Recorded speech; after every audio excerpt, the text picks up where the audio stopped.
नमस्कार दोस्तों, मैं डॉक्टर खान स्वागत करता हूं आपके अपने यूट्यूब चैनल हेल्थ कार्ड में।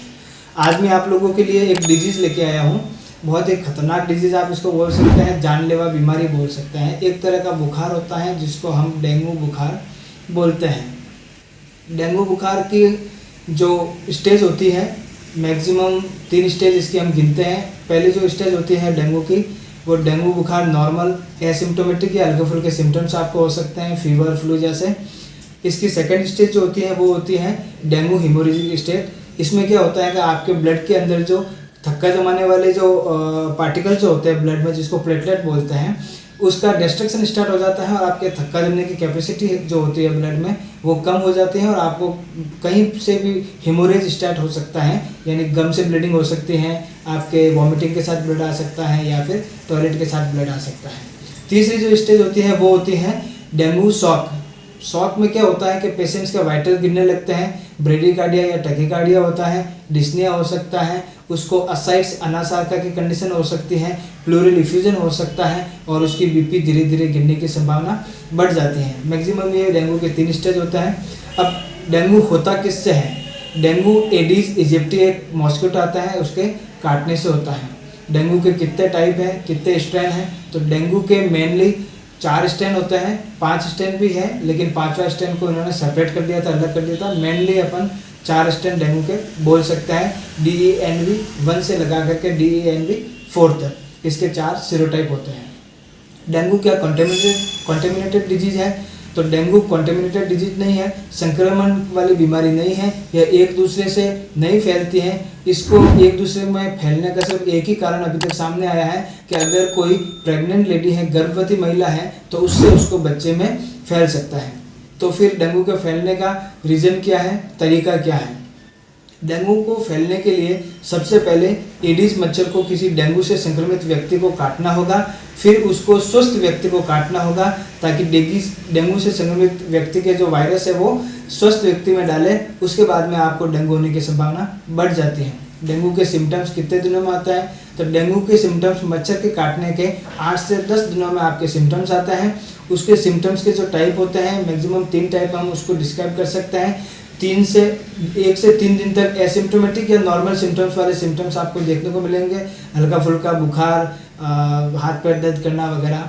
उसके बाद में 3 से 7 दिन के जो सिम्टम्स आएंगे वो थोड़े सीवियर होंगे और 7 दिन के बाद में जो होती है वो गंभीर बीमारी डेंगू की स्टार्ट हो जाती है। मैक्सिमम लोग 20 में से 19 जन आपके मतलब 95% जो पेशेंट होते हैं वो आपके एसिम्टोमेटिक या हल्के फुल्के सिम्टम्स के साथ में कवर कर जाता है, लेकिन 5% ऐसे पेशेंट होते हैं जो हिमोरेजिक डेंगू के कंडीशन में चले जाता है और आगे 1% ऐसे लोग भी होते हैं जो आपके हिमोरेजिक या डेंगू शॉक सिंड्रोम में चले जाते हैं। इसका जो डेथ रेशियो है वो 0.0001% है। वर्ल्ड वाइड अगर 400 मिलियन रिपोर्ट के अनुसार डेंगू के पेशेंट होते हैं, उसमें 40,000 पेशेंट की मौत देखी गई है। अब इसके सिम्टम में अपन गिने तो इसको हम ब्रेक बोन फीवर भी बोल सकते हैं। आपके हड्डी तोड़ बुखार, माइल्जिया होगा, हाथ पैर में दर्द होगा, पेट में दर्द हो सकता है, उल्टी हो सकती है, दस्त हो सकती है, उल्टी या दस्त के साथ में ब्लड आ सकता है।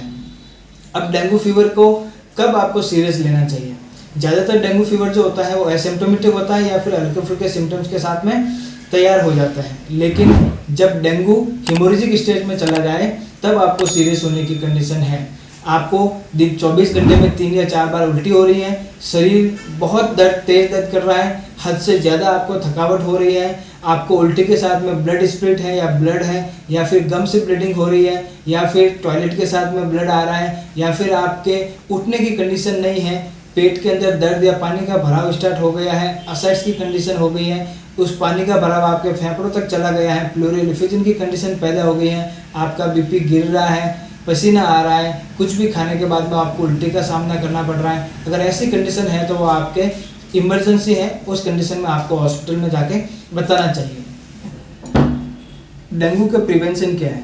डेंगू के प्रिवेंशन के रूप में आप डेंगू से बचाव करने के लिए आपके आसपास के अंदर जो आसपास के एरिया में अगर पानी का भराव है तो उसको आप कम कर सकते हैं, उसमें DED का छिड़काव कर सकते हैं, मॉस्किटो रिपेलेंट जितने भी लिक्विड स्प्रे आते हैं उसका छिड़काव कर सकते हैं। गवर्नमेंट भी आपके एरिया में अगर चाहे तो मॉस्किटो रिपेलेंट जो स्प्रे वगैरह आते हैं उसका छिड़काव करके इससे आप बच सकते हैं।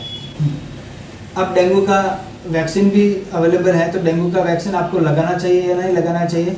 सबसे पहले अगर आपको फर्स्ट टाइम अगर कोई डेंगू हुआ है तो फर्स्ट टाइम डेंगू होने के बाद में आप डेंगू का वैक्सीन ले सकते हैं, वो आपके बॉडी के अंदर इम्यूनिटी प्रदान करेगा। लेकिन अगर आप कभी डेंगू से संक्रमित हुए ही नहीं हैं, ऐसी कंडीशन में अगर आप डेंगू का वैक्सीन लेते हैं तो आपको खतरा और बढ़ने के चांसेस हो जाता है, आपके अंदर क्लोटिंग जो टेंडेंसी है वो कम हो जाती है और आपको सीरियस डेंगू, जब कभी भी आप कॉन्टेमिनेटेड होंगे तो सीरियस डेंगू के सिम्टम्स आप में देखने को मिल सकते हैं।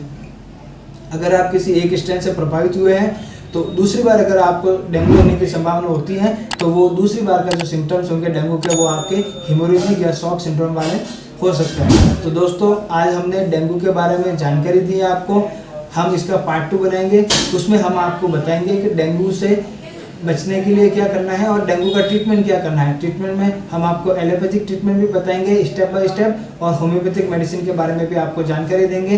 तो आपको नेक्स्ट पार्ट जरूर देखना है। अभी तक आपने चैनल को सब्सक्राइब नहीं किया है तो चैनल को सब्सक्राइब जरूर कीजिए, बेल आइकन को प्रेस कर दीजिए ताकि आपको नोटिफिकेशन की जानकारी जल्द से जल्द मिले और सबसे पहले आप वीडियो को देख सकें। मिलते हैं दोस्तों इसके अगले पार्ट में, तब तक के लिए नमस्कार, धन्यवाद, शब्बा खैर।